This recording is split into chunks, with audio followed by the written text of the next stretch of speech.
Paolo Abilino nagseselos nga ba dito kay Oliver sa isang segment nga po ng 8 Showtime na kung saan nakita natin na talagang nagpakita ng interes etong si Oliver dito kay Kim Chiu. Well, bago natin yan pag-usapan mga kaibigan, please wag mong kalimutan mag-like and subscribe and pa-hit ng notification bell.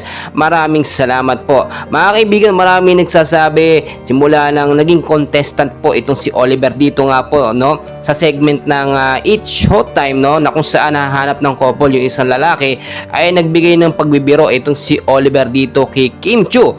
At very obvious naman na pinapakita ni Oliver na may gusto siya dito kay Kim. May mga nagsasabi na paano naman daw si Paolo Abilino, hindi naman daw lingid sa kaalaman ng karamihan na trabaho lamang itong si Kim at si Paolo Abilino at free pa rin daw itong si Kim Chiu ngayon, no, at pwede kung sino man ang manligaw.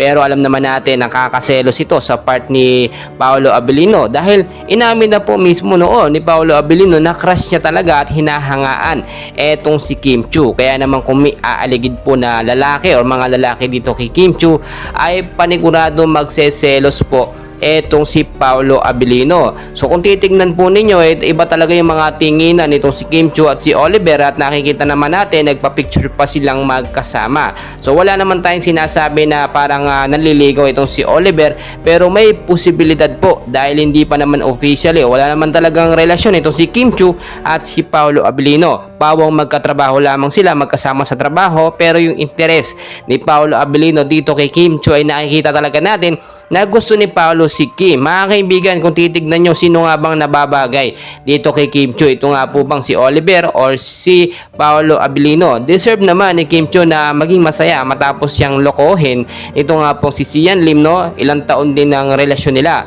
Siguro naman sa pagkakataong ito ay okay na, deserve naman ni Kim Chiu na makaharap po, no? Makahanap ng lalaking mamahalin siya at pahalagahan siya ng habang buhay at yung makakasama at pakakasalan po siya. Well mga kaibigan, maraming pa tayong kaganapan ng Blaze. Huwag kalimutan mag-like and subscribe.